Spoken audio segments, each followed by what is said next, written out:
So you know how they say age is just a number? No, I just take that back. But when you're applying it to the sport of mixed martial arts, that's when it actually does have a real impact. Edson Jr. Barboza, 38 years old, fighting at 145 pounds against the undefeated Lerone Murphy. Listen, folks, he's a legend of the game, but fighters 35 and under have a pretty serious, underwhelming track record, I guess, if you will, fighting at 170 pounds and below. That's just the reality of the beast.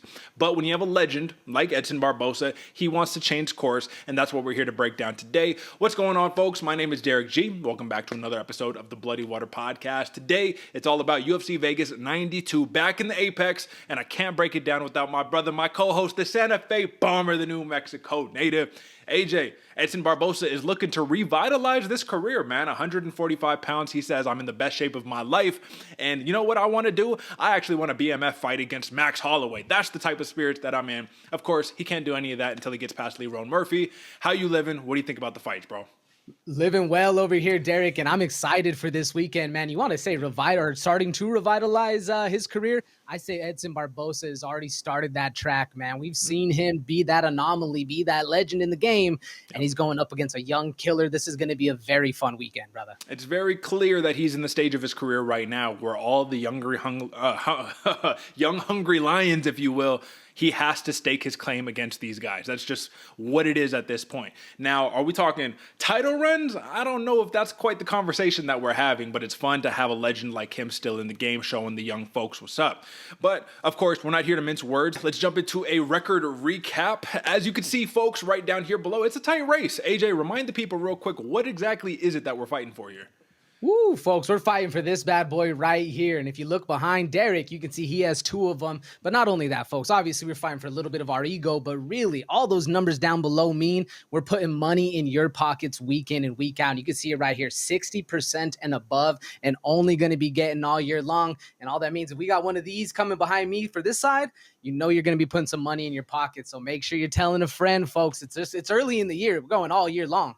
That's it. All year long, we're tracking our picks. We're not just giving you picks running away. We're giving you accountability. And like I said, we're not here to mince words, so we're going to jump straight into the TLDR. All right, AJ, you know I love a good big screen, and we're bringing it up. These are the UFC Vegas 92 betting sheet right here. This is the bet sheet. We're not going to say a lot of words on it. We're just going to give you a little bit of time to take your screenshots.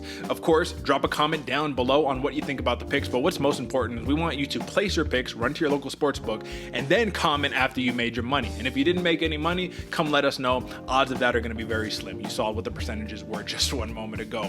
AJ, you know we got words on this one.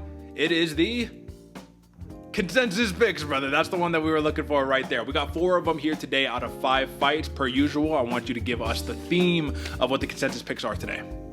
Man, Derek, the theme I'm going with this week is damage. Damage is what's going to change all of these fights right here, and all these fighters can provide exactly that. That's why I'm looking forward to this one. Yeah, explosivity, damage, control, pretty much everything right there, whatever you want to call it. All right, folks, that is the consensus picks right here. So this is the Bloody Water Podcast as a whole right here. Whether you tell AJ, whether you tell me, you're getting the best of both worlds right here. But when we drop it down to the prop locks of the week, we got a little bit of a similar streak right here. One, I'm on a 2-win streak. You're on a 1-win streak. So we love wins across the board. Talk to us a little bit about your prop, AJ. Derek, this one's an interesting one. We got Vidal versus Gatto. I'm taking the over 2.5. Both of these fighters are distance fighters, right? They're going to look to do that. And both of them have a very similar strengths in what their styles are. So I see a chess match happening right here. It's minus money, but it's still going to make you cash at the end of the day. That's right. And when I was looking at this one, I was saying, you know what? AJ likes the over 2.5 rounds, so he's not confident in who the winner is, but I'm very confident. I think I know who's going to get the job done. And the only wishy-washiness is, do you think that she can actually get a finish, or is she going to stick around for the decision? I think Melissa Gatto is going to outpoint Vidal. I think it's going to be a close fight through and through, but I think Gatto can cruise to that decision. Plus 150, I see nothing but value right there. I love that. So we're hammering down. We'll talk about that a little bit more in just a moment. For the parlay, watch right here. AJ, I'm actually going to let you start with yours because yours is a little bit of a mouthful. So go ahead, brother. Yeah, this is a mouthful, folks. We're taking unders again, right? We got Nolan versus Martinez, both fast finishers, 12 combined knockouts between of them, with the vast majority happening in earlier rounds. You partner that with Salvador versus Yañez. And again, you want to talk about fast finishes. We know Yañez is, and this is a huge jump up for Salvador. So I can see this fight ending early. You pair them both up, you get plus 267, making cash, and you got big favorites on both of these fight cards. Yeah, I really like pulling those together to get that plus money. I wanted to take kind of a similar approach. I'm just going on the other end where I'm taking one very heavy minus money in Adrian Yañez, AJ, put some respect on my man, you feel me? But Yañez money line, it's chalk right now. You take the Angela Hill money line, which we'll dissect a little bit more in a bit, and you combine two minus monies to get plus money, plus 118 on that. I really, really like that right there. We're not talking about methodology, we're just talking about outcome, who wins. I think that's cash all day. So Bloody Water Podcast, Parlay Watch right here. You heard it here first, folks. Go cash in those picks. And without any further ado, you know what the vibes are. We're going to go jump into the main card, break it all down. Let's get it.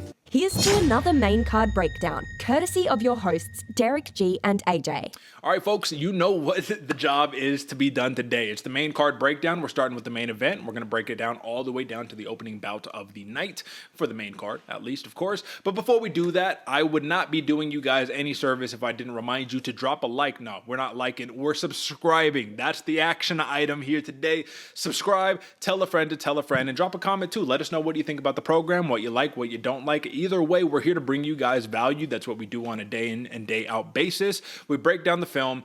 AJ, real quick, let me just pull you in here. I know we don't really keep track of this, but we're at 287 episodes. We've been doing this for a little bit now, right? So it's safe to say if you think about the amount of hours that we've spent breaking down film, recording these podcasts, doing all of that, we have reached hundreds of hours at this point. Literally, every episode is 1 hour. So that's at least almost 300 hours right there. Compile it on top of the film tape. Where are we at, brother? 500, 800, 1,000 hours? What are we spending? 1,000 hours at least, brother. I mean, I hope this doesn't go out to the people at work, but I'm sitting here doing this double duty, you know? Come on. And listen, that's all we're saying right here is if you just look at the accumulated time that we spent doing this stuff, that goes into the numbers that you see. And of course, without any further ado, let's talk about it. All right, brother. Edson Barboza, number 12. So he's actually fighting backwards and fighting a young, hungry, undefeated contender in Lerone Murphy at number 14 in the featherweight division. Of course, my disclaimer to all of you guys is that if you look at the numbers below, we're looking at the opening odds for the money line, and then, of course, I will always update you. What does it mean to you, AJ, that Lerone Murphy opened as a minus 140 favorite? Line hasn't shifted much. He's actually minus 150 now, a little bit heavier on him. Plus 125 now on Edson Jr. Barboza. First question, before you answer that one to kind of parlay it together, where's the value at?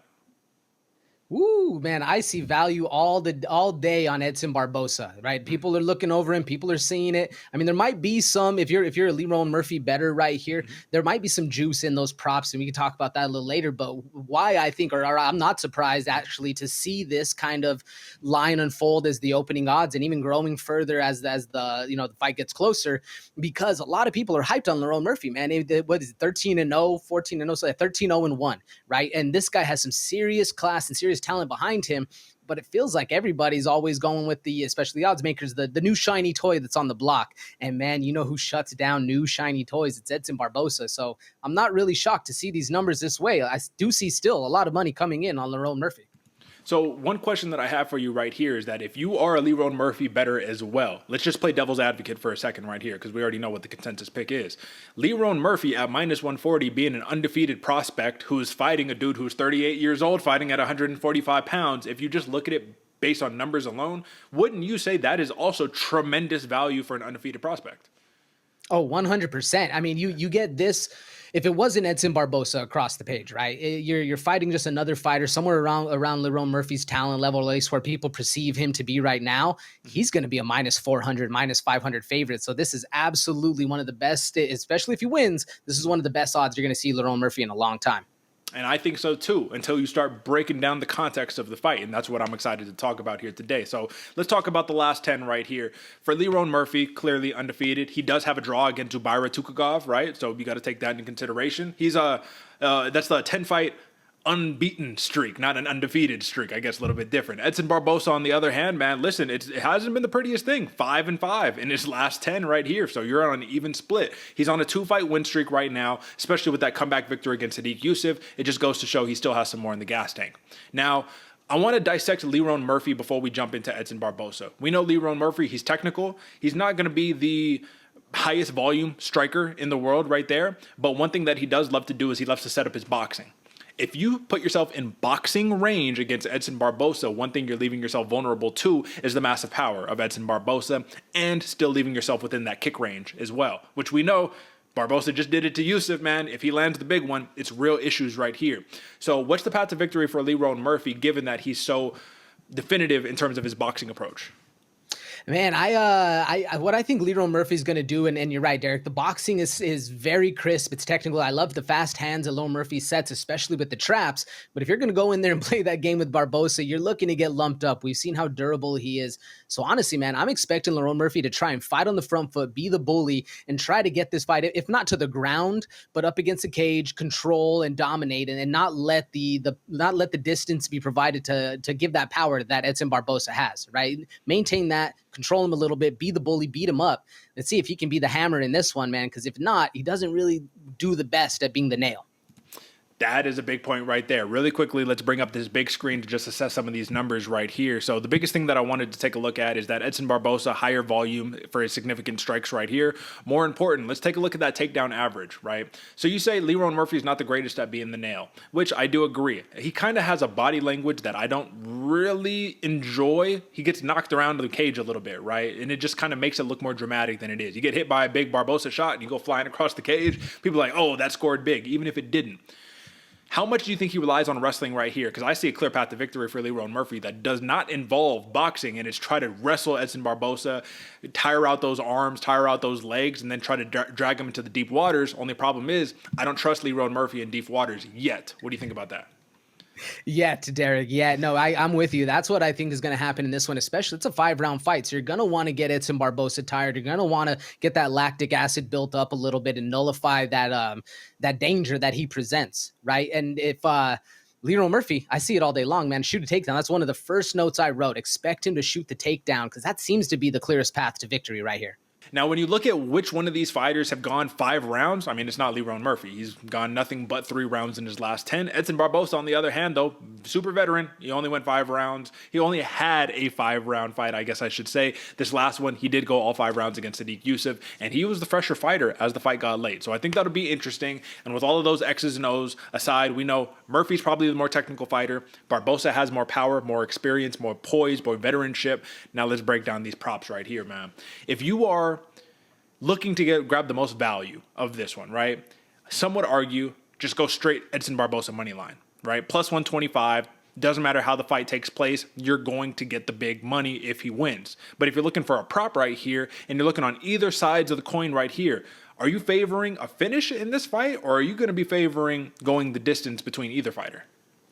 If I'm looking at a prop, Derek, I'm going actually with that decision plus 525, or if you're a Lerone Murphy better, plus 175. I see either of those actually taking more of or being more likely to be the outcome on this one, especially if you're an Edson Barboza. That 525, it sounds like a big number, but I don't like the knockout prop. But what I do like is being able to be the fresher fighter at the end of those rounds. Like we saw in the Derick Yusuf fight, Edson Barboza, even if he gets lumped up, he's still going to be there pushing the gas, pushing the pace, and controlling the fight. And if Lerone Murphy, obviously never been in a 5-round fight, if he's not up to snuff and up to pace on that, I can see Edson Barboza running away with that. Last thing that I'm going to end this fight, this preview on of this matchup right here is that you have to look at Lerone Murphy and you have to take a look at that undefeated streak one more time. When you look at that undefeated streak, it's pretty, it's glitzy, it's glamour. He struggled big time against Josh Kulabau in his last fight, but he got the win. That's very impressive. I don't care how you put it. But if you look at the fight against Makwan Amirkhani, for an example, right?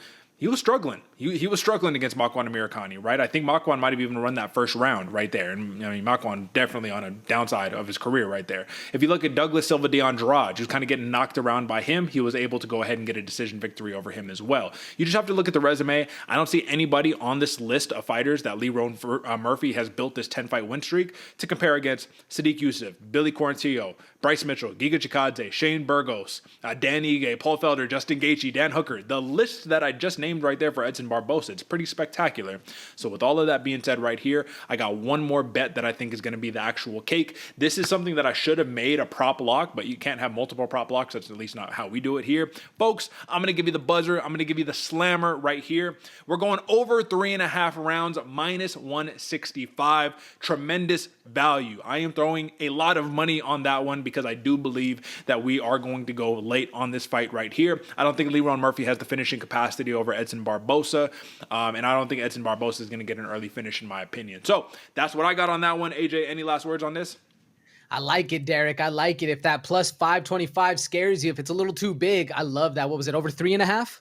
3.5 rounds over is minus 165. Cash. There we go, right there. Come on, cash. All right, folks, that is your main event. Consensus pick, Bloody Water Podcast. It is Edson Jr. Barboza. And moving on to the co-main event, Chaos Williams. It's been a little bit since we've seen him fight last, and he fights Carlston Harris in a welterweight matchup right here. Now, if you take a look at those numbers, Chaos did open up as a plus 105 underdog. He has shifted. He is actually a favorite now. Minus 130 with a plus 110 comeback for Carlston Harris. And this is a really interesting fight because on one hand, Chaos Williams has the bravado. He kind of has that it factor. He shows up in the suit. He said, I want to snatch this man's soul, David Goggins style. Like, this dude he's going to be different after he leaves the cage with me. Carlston Harris, on the other hand, AJ, he's chill. He's doing his thing, right? He's from Guyana or wherever he's from. And he didn't look great in his last fight, but the man has a very deep repertoire, I guess you could say, of being a mixed martial artist through and through. And we have a couple intangibles that I want to break down before we actually get into the numbers here. So give me your assessment on this matchup right here. What stood out to you? Man, I mean, this is one. I'm glad that that Chaos Williams flipped over to the favorite side. It seems like a lot of people are finally on the Chaos train. But on that other side, man, the slick moves that Harris can provide, this is going to be an interesting matchup to really see how the game of MMA has really evolved. Like if you got the bruiser coming at you in Chaos Williams and you're not able to pull something off, it's going to be a very long night right here. I think one thing that you have to take into consideration here too is the style of fight, man. Chaos Williams not on paper, but on the eye test, technical, right? He'll sit there, even though he gets a little crazy, he's more technical, and that goes to show what kind of striking Carlston Harris has. Harris, I saw a tweet, bro. I saw a tweet today, bro, and it was saying that Carlston Harris punches like he's throwing dice, like he's shooting dice, man, like just everything, just big shots, right? Like big, crazy, loopy shots. And I was like, yo, when you watch back the tape, man, you got a point. Carlston Harris is a little bit of a wild man, but you can be a wild man when there's no consequence of you getting into the mat, right? Oh, absolutely. I mean, that's one of the biggest things. He can throw that crazy shit, like you're saying, and because of his submission threat, like this guy does not mind being in that situation. Yeah. Chaos Williams, if you take a look at the takedown defense, it's pretty impressive, man. 80%. Doesn't get taken down a lot. I think if you actually look at his entire UFC resume for official counting takedowns, I think he's only been taken down twice. And in that fight, he did lose. So it's something to take note of. But I think that for Chaos Williams, he's the type of fighter right here who's going to try to walk you down, land the big shot. But I think he's going to be really reliant on the KO. And I don't know if Carlston Harris will be able to match the volume of Chaos Williams either. But one way that Carlston Harris can mitigate the volume of Chaos Williams is by grappling him up, saying, hey, I'm not going to let you strike with me. So where do you see that entry point, though? Because Carlston Harris is not a D1 wrestler right here, man. Just because you got fantastic jiu-jitsu doesn't mean you can get the fight to the ground. How does he get this fight to the ground? I think it's going to have to be utilizing Chaos Williams' pressure against him, right? Let the strikes come, be defensive, be slick, try to cut some angles, and then when he gets close, grapple him up, grab him, trip him, whatever you need to do, as long as you're not the one getting clobbered and then going down, right? You never want to be pulling guard, but if you can get him, lock him up somehow, jump on his back, whatever the case is, I think making that dirty, getting close inside on one of the cage walls, that's going to be Harris's best way to get the takedown. That's it. If you look at the numbers right here, takedown average for Carlston Harris, he averages 2 takedowns a fight. So it's not like he can't get the fight to the ground, right? It's really just more a matter of how is he going to do it against a guy like Chaos, where he's going to have to close that distance, and and I say close the distance, I mean, they have pretty similar reach right here, but you don't want to get hit by the big bomb of the Ox fighter. That's just the reality of the situation, right? No takedowns for Chaos Williams, so it's not like he's fighting, it's not like he's going back to, what was his last fight right here, Jeremiah Wells. You're not fighting a dude who's just trying to wrestle you, keep you on your back for the entire entire fight. So I like overall the mixed martial artist. I like the fighter that has more tools just from a pure value perspective right here. I do think though, Khaos Williams, if you're looking at who probably should win this fight, probably him, just because of how steadfast he could be with that boxing. But let's take a look at this, man. Intangible. And I don't have a graphic to pull up. I wish I did. But word on the street is Khaos Williams. Little extracurriculars here, AJ. So before we jump into the numbers, it's been evident. The man likes to make money. And I can never fault a man who is trying to make money. But one note of late recently is if you go to Khaos Williams' like Instagram page, right? You see a lot of real estate deals. You see him with some plates doing like farmer's carries on a treadmill at Planet Fitness. But then you see Carlston Harris working with like a licensed nutritionist. You see him, working on his grappling, working on his boxing, working on his training, like a full real fight camp. So when you have other activities going on outside of the cage and you have other occupations as well, basically when you're not a full-time fighter is what I should say. And that's not a knock at all. That's just a matter of you got other priorities making other money. How much do you factor that into this right here? So before we give these numbers and assessments, you have to bring that into account, right? Oh, you have to bring that into account, Derek. I mean, I forget which exact boxer said or which coach said it, but you don't get up and do your miles in the morning if you're sleeping in silk sheets. It's for real. Like if you are living a comfortable life, right? If you are successful and you have other ventures, that's the whole reason people get into fighting is to be able to provide for their family because they have no other options. Well, when those options are presented, getting punched in the face doesn't seem as good, doesn't seem as necessary anymore, even though that the limelight is there. Money at the end of the day is what these people are fighting for. So I can see, where this would come into play, especially, I mean, we know Khaos Williams is a dog, but like I said, what happens when that dog doesn't need to be there anymore? That's it. And I don't even know what we got here. I'm just trying to browse really quickly on Khaos's Instagram and just see what do we got. I need this after our weigh-in. All right, we don't got nothing too spectacular right here. We don't see too much nonsense, so you can't make too much of a knock right here. But like I said, man, my man is over here. He's trying to make money. He's trying to do his thing. Khaos Williams, you got to love the personality. Let's see, anything fantastic? Nah, nothing too crazy right here. So listen, we're going to lay off of that just for a little bit. But the point is, through and through, like no matter how you cut it right here, you have to take into account the fighter who has dedicated their life to purely fighting. Carlston Harris seems to be that type of individual. So now that we break down the numbers right here, with the line flip, you got to love Carlston Harris at plus money, plus 110 right here. It's not tremendous value by any stretch of the imagination, but it is plus money, and we like that. What do we think about a submission from Carlston Harris? Khaos Williams gets a little overzealous, gets caught in the web that is Harris. Plus 450 seems a little crazy to me to not have some juice there, but if you look at Khaos Williams, man, and you look at the two losses, you got a decision, and then, split decision. He's not a guy that's getting finished. What do you think? Yeah, I see it, Derek. I can see the path to a submission, right? It's within the realm of possibility for Harris to get that plus 450 submission. I just don't see it happening easily, right? Unless it's something right off the jump, right off, they're still dry. It's the first couple of minutes of the fight. Something crazy like that happens. I can see you cashing big on that right there. But as the fight progresses and with how technical Khaos Williams is in the fight, I don't see that being the most likely outcome right here.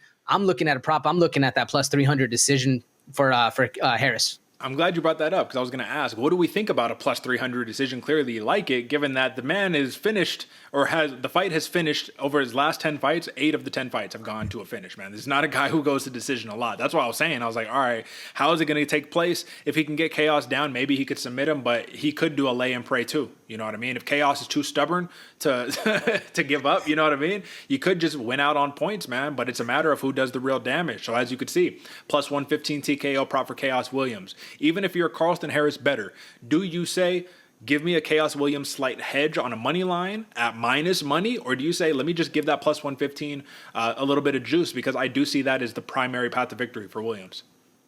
I do see it as a primary path to victory, Derek. And 2 of the losses in Carlston Harris's last 10 fights were both by finish, both by TKO. So it's there. And Khaos Williams has the abilities to finish it. So I do say throw a little stack on there if you're feeling a little zesty. Oh, zesty, huh? only loss in the UFC for Carlston Harris is against Shavkat Rakhmonov. So, give the man a little bit of credit. Of course, Bloody Water Podcast consensus pick is the man who has more tools in his tool belt. It is Carlston Harris. So let's see what gets done. But that's going to be the consensus pick. Cash it, folks, at pure plus money. All right, moving right on along. Themba Gorimbo versus Ramiz Brahimaj. Brahimaj, excuse me, I believe that is how you pronounce it. This man, I'm actually a big fan of Brahimaj, to be completely frank with you guys. So like transparency going in, big fan of this guy. But Themba Gorimbo has been something on the scene, man. This dude opened up as a minus 250 favorite.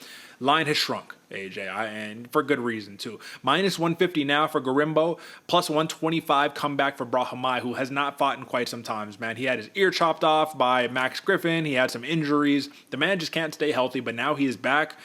He stays in people's corners. If you watch fights over at the Fortis MMA camp, he's in people's corners. He's active in the scene. But now he's fighting, he's fighting a long-rangey 6'1", 77-inch reach Themba Gorimbo, who is a wrestler, a submission threat, but is now knocking dudes out with ridiculous power because he's hitting you from the other side of the cage. Here's my question to you, Brahimaj.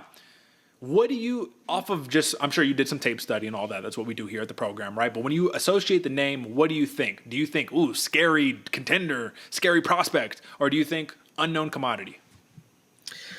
I'd honestly lean a little bit more towards the unknown commodity right now, Derek. I mean, because of the layoffs and because of the way his fights tend to go, and no knock on him, man. This guy's showing up and fighting whoever, whenever, and doing very, very well. But there's certain things where you can work around in Brahimaj. I love the power he provides, the patient, calculated nature he can get going. But if you're going to get outworked in there, you need that output. So I like Brahimaj, but I do see him as more of an unknown, especially to the casual bettors out there. Absolutely. I mean, the man has not fought a ton. If you look at his last fight, it was 2022. And he only fought twice in 2022, fought once in 2021, once in 2020, once in 2019. I mean, not a lot to go off of, right? But he had a lot of steam when he was fighting. This is what you need to know. I think realistically, Themba Gorimbo is going to have a massive striking advantage because Brahimaj is primarily a submission artist right here. He wants to get the fight to the ground. And if he's going to strike with you, the course of action is to get the fight to the ground so that he can choke you. If you look at the finishes in his career, man, submission, rear naked choke. Yeah, rear naked choke, TKO, arm triangle, guillotine, rear naked, guillotine. What this tells me is that he has a style of his grappling that is very top heavy, very offensive. He doesn't want to be off of his back, and if he is off of his back, he's snatching a guillotine. Otherwise, pure control, taking your back or getting on top of you and arm triangling you. Themba Gorimbo, on the other hand, man, nasty, bro. Lots of submission victories.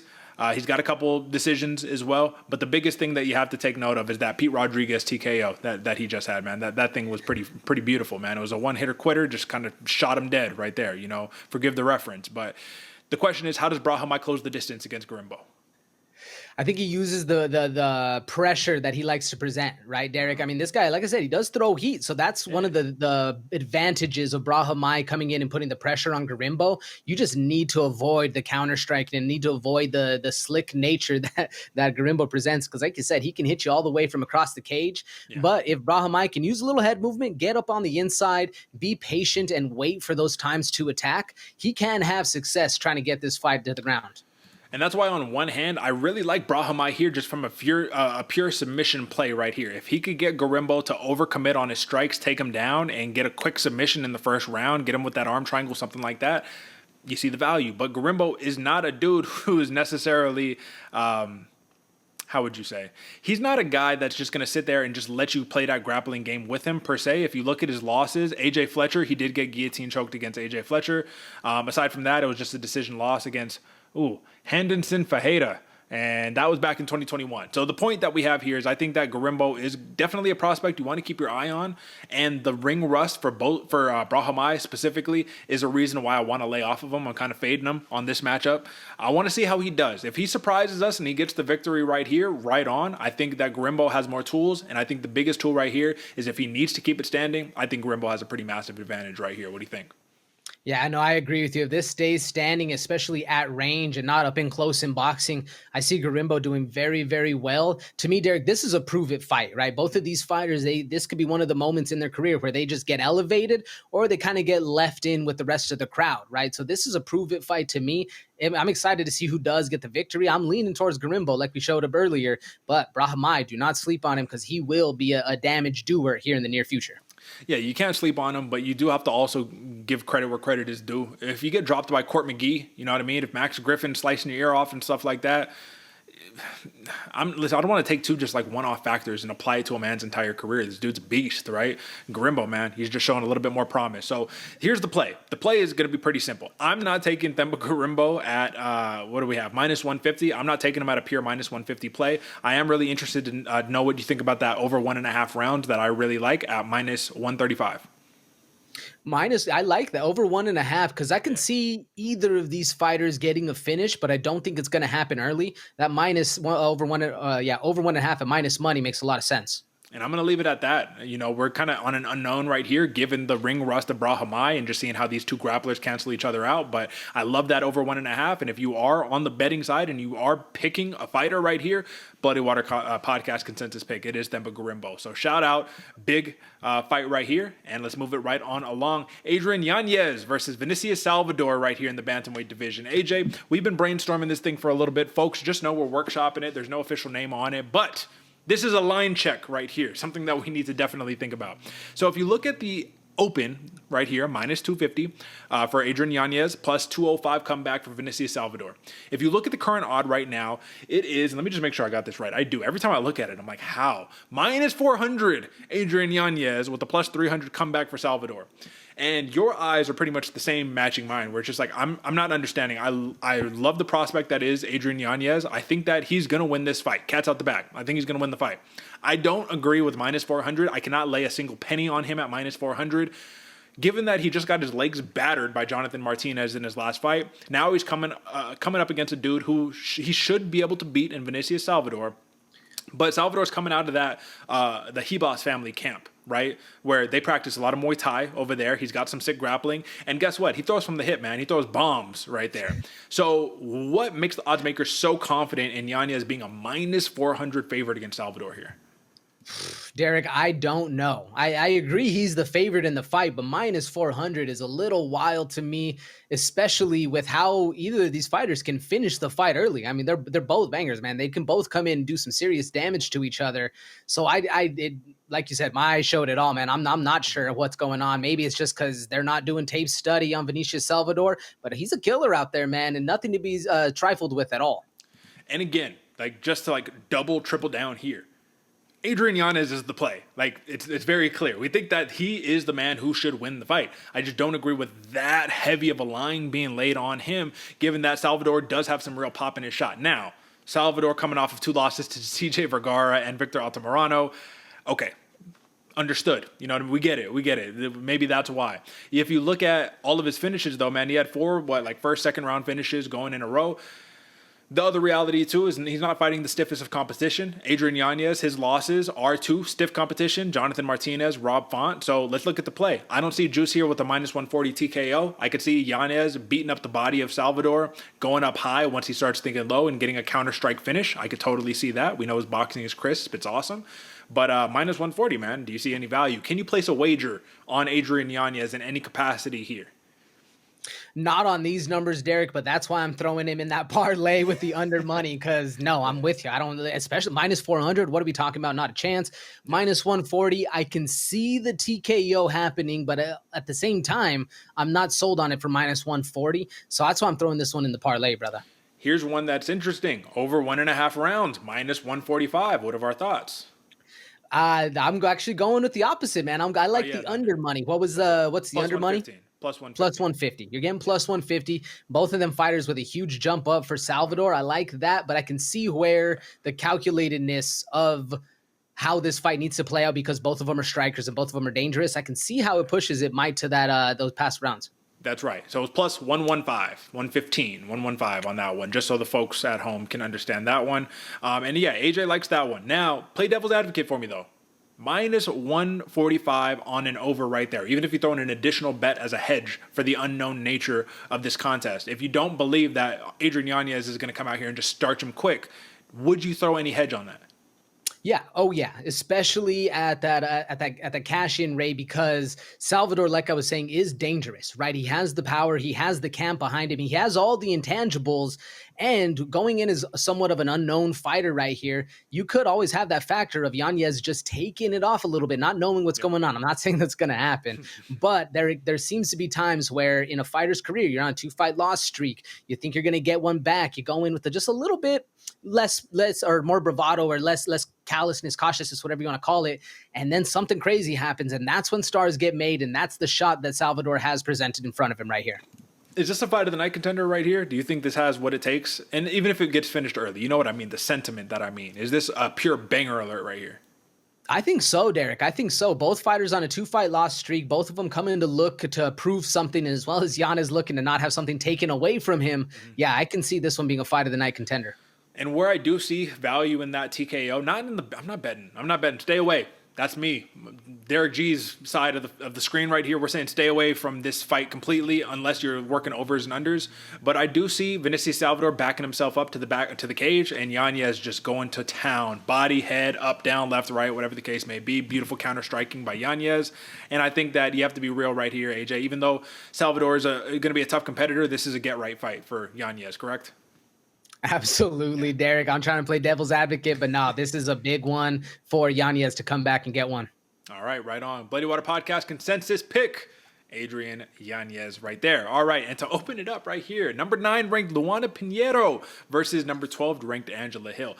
AJ, I'm going to say this because I've been on record time and time again as a major Angela Overkill Hill fan.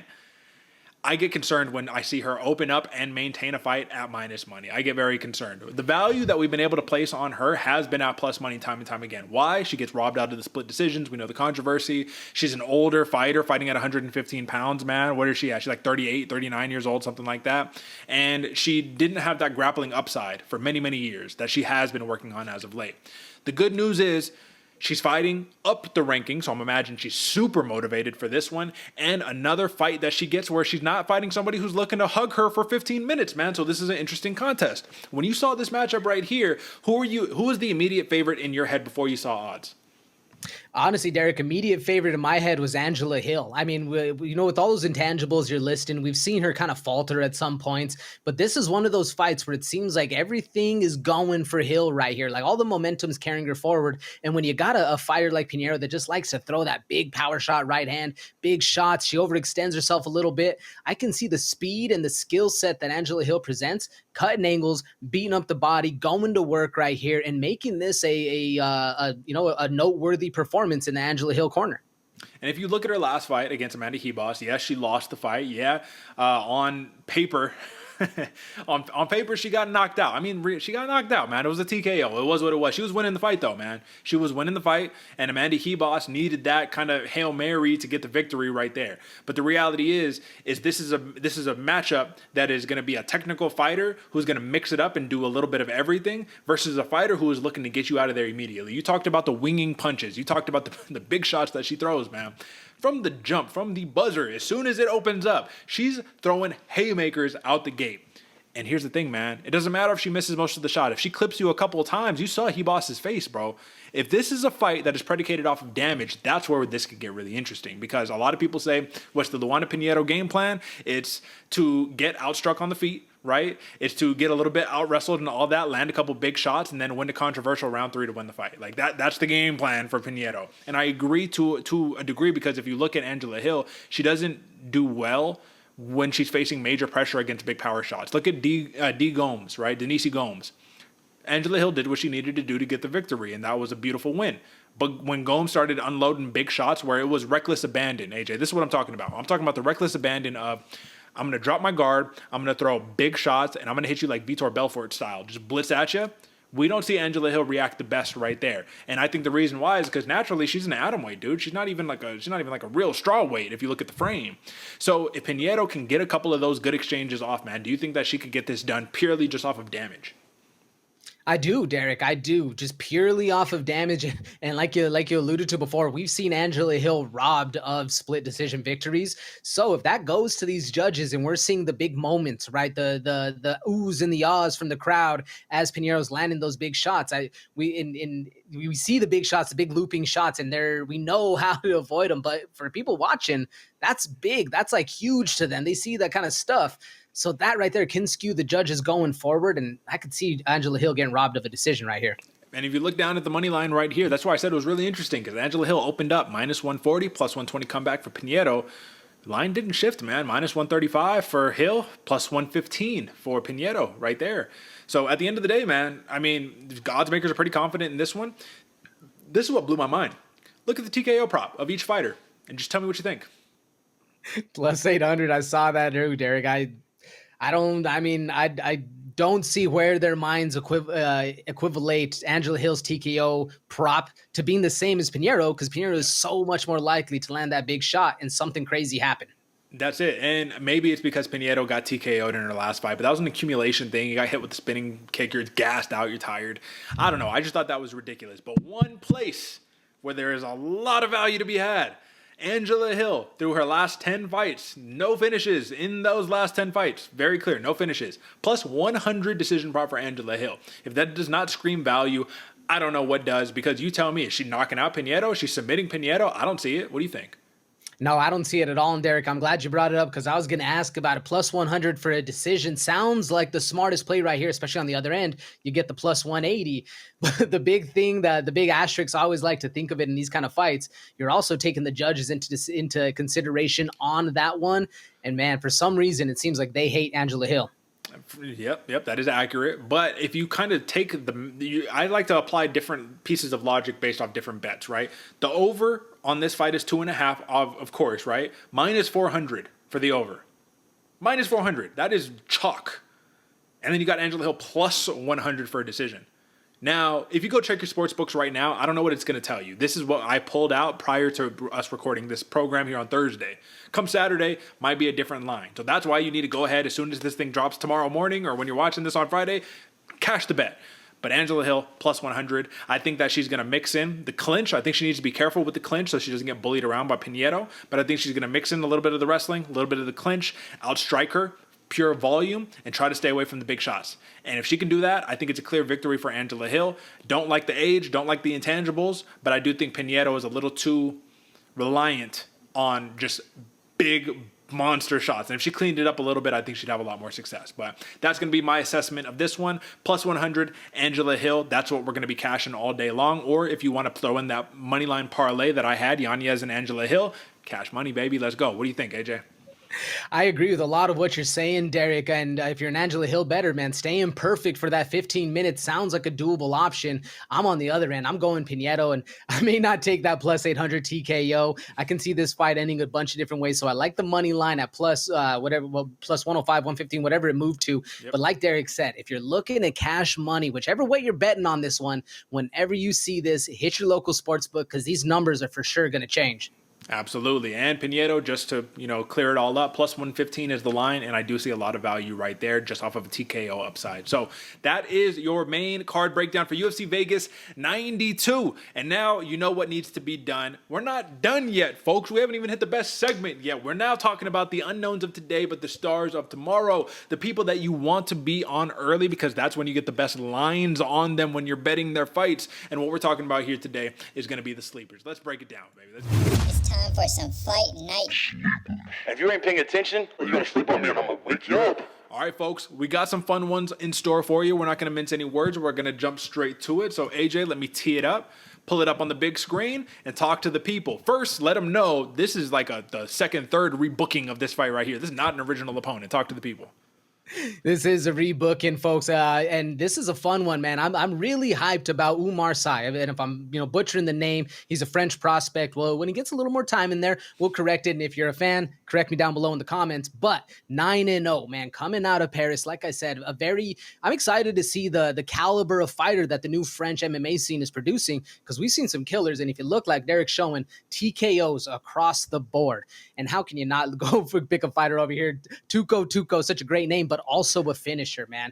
Coming out, has a great camp, right? Might be the late replacement, but coming out of a great camp, Killcliff FC. This guy has some serious talent right here, man, and this is going to be a very fun fight for two fighters who have the potential to be around in the game a long time. That's what the sleeper section's all for. I like Sai in this fight, but we can see, man, you never know what's going to happen. That's right. You take a look. Actually, that's how new this fight is. They don't even got Tapology predictions on this one. That's how new it is. Really quickly, let me just show the people at home. This is the type of adversity that you face when you're just trying to make your name in the UFC off of a debut, right? So disregard these two fights right here because this is for a different promotion right here. But Rodolfo Bellato, right? He was supposed to fight him originally, then Antonio Ciccoli, and now Tuco. So imagine, this is the third opponent that they put on you, and you just say, accept, bring them, whatever. Listen, that's how you know you got a sleeper on deck. All right, folks. Now, bringing up my sleeper right here. Banger alert. The only reason this is a sleeper right here is because of this guy right here, Edson Rodriguez. Edson Rodriguez, the man just does not fight nearly as much as he needs to. And if we take a look at this young 8-3 record right here, you also see a lot of canceled fights right here, which is what we don't like to see, followed by a couple losses right here. The point of this matchup here is Alateng Haley is a man who is the Mongolian knight right here. He's going to walk you down. He's going to stand in the center of cage, might not have the most output, but he's going to stand, trade, bang, get hit with everything, eat a million leg kicks, it doesn't matter.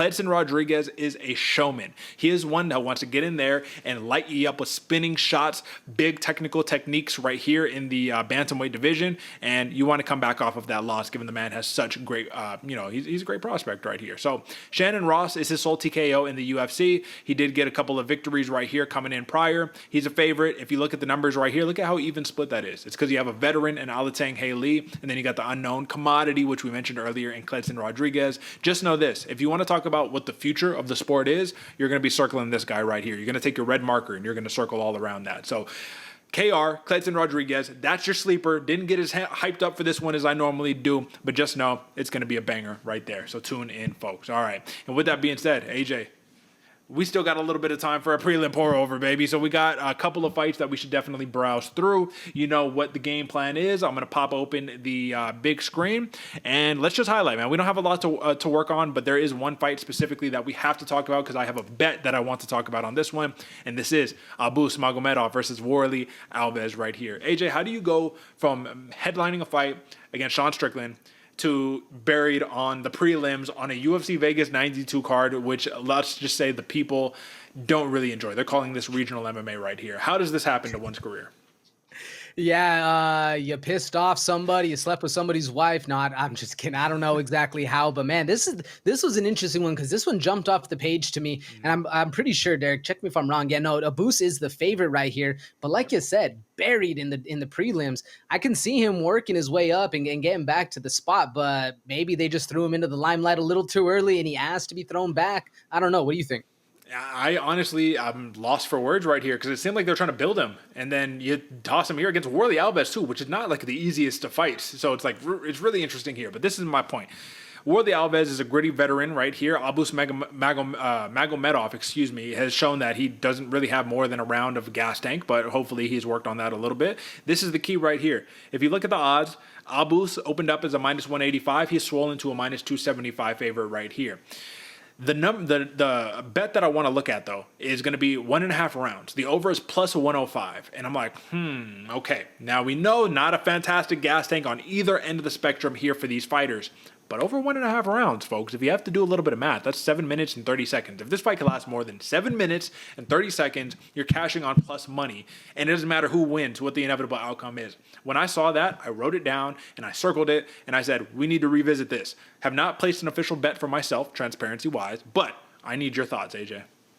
It makes sense, Derek. I'm trying to think because, right, 7.5 minutes with both of these fighters. They both have power, they're both dangerous, but with that lack of gas tank, I can see this going a little bit further than we're expecting. Like you get Warley Alves, you have Warley Alves pushing up against a cage. You have a boost trying to work distance. Whoever's able to take control of the fight, I can see them trying to prolong and get the other fighter tired and then drag this into deeper waters. 7.5 minutes isn't a long time, and that is great money right there. That's what I'm saying. So when I was taking a look at that, I was like, hold on, this can't be right. But it is, and I think it's because they think that they're going to see an early finish. So let's just take a quick look just so we can kind of get an idea of the last five. So decision, This one, oh, it's not going to give us the actual numbers. All right, we're going to have to dive deeper.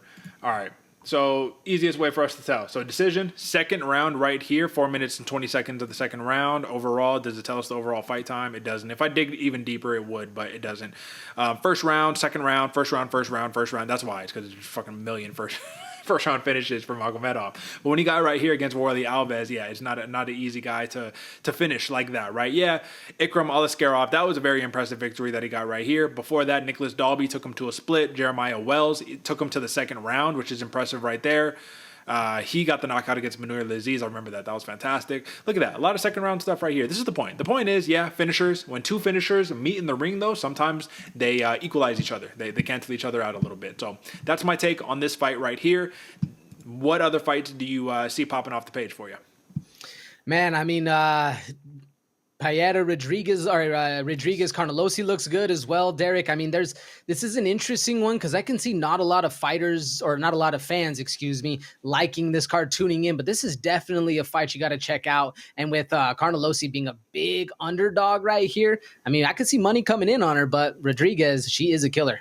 Carnelosi coming off of a big layoff too. Last fight was against Lupi Godinez many moons ago, man. That was kind of a long time ago at this point. Fiera Rodriguez, shout out. She was the core of one of like my big parlays, big props that we had a couple events ago, man. And then fight got canceled at the last second. I lost so much value because I really like Pieta Rodriguez right here. I think the play that you have right here, the play right here is Pieta Rodriguez in a parlay with something else to provide that value, because when I look at this fight, there's too many knowns on the Carnelosi side for me to really hedge what I want, which is going to be the over 2.5 rounds at minus 250. I can't guarantee that that's what we're actually going to hit, given that Carnelosi, who knows, man, all that muscle mass, you might just give up and quit in the middle of the fight, you know what I mean? And if we take a look right here at the Carnelosi camp, Lupi Godinez back in 2022, man. That was like, it's been a long layoff. Aside from that, she got a choke in the third round, second round choke, Na Liang. She's cut from the UFC. Estela Nunez, that's an okay win right there. She lost to Angela Hill, if you remember that one. That was an interesting one. And then Ketlin Souza, I mean, you know, listen, we'll see what happens right here. But the point is on this matchup through and through, I like Pieta Rodriguez. I think that's the play. I think it's pretty clear on that side. Last one that we should talk about then at this point, man, because we already pretty much broke down everything else. Vanessa Demopoulos versus Emily Ducati. This is my question to you. Ducati minus 390 favorite right now. That is not what she opened up as. She opened up as a as a minus 300 favorite. So she's been pretty much chalk across the board. My question to you is this. A lot of people are saying Vanessa Demopoulos is the underdog play. She is a live dog. That she is actually this here, AJ. I'm going to surprise you with one. I'm going to surprise the people who have stuck around for this long. Live dog. Come on. Listen, Vanessa Demopoulos, they're saying that she could play that. Spoiler, she could play that live dog. She gives up a lot of takedowns. Emily Ducati is not a takedown specialist right here. She's not a grappler. She wants to stand and just kickbox with you. My question to you is, do you believe the hype? Do you think she's going to take down a minus 390 dog? Because if she is, we're bringing the dogs barking out again, brother. I can, Derek. I can. And you know what's crazy? You go to you click on that Tapology link. The fans also think that Demopoulos can get this one done. If Demopoulos is going to be able to actually control the fight, I think that's going to be the best way for her to nullify Ducati just trying to stand and bang and really get to work. But man, I mean, there's a lot of things that Demopoulos can get done, especially if she is able to push this past like the middle of the second round, get things going, get things working, and be smart about how she goes. I can see Demopoulos having multiple ways to take this fight on. Well, let's just say no disrespect, but my girl got robbed in her last fight, Kanako Murata. I think she should have won the fight, but Demopoulos, I think she got taken down like 5 times, still won the fight somehow, some way. Ducati fought Ashley Yoder, right? What is she, the spider monkey?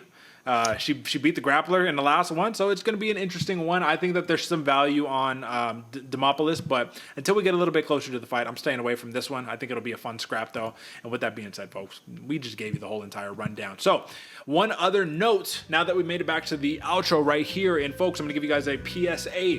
This is going to be the last program that we are going to be putting out because there's no UFC next week. We're not hitting a post show this week, and then we will have a little something for you the week following. So with that being said, we're going to go ahead and get us out of here. AJ, take us out of here per usual, my friend.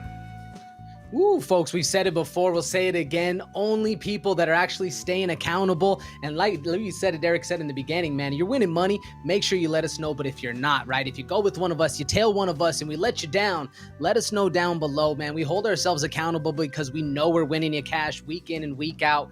We got gold belts to prove it, and I know y'all got receipts to prove it. So make sure you tell your friends where you're winning money. Send them over here, because if you're not getting them in before we take off, man, you're just being a bad friend. You can win the most money right here. You just got to hit subscribe. That's it, folks. That's it for us. I couldn't have said it any better myself. Catch us on the next one. We will be back in full effect. Until next time, folks. Peace.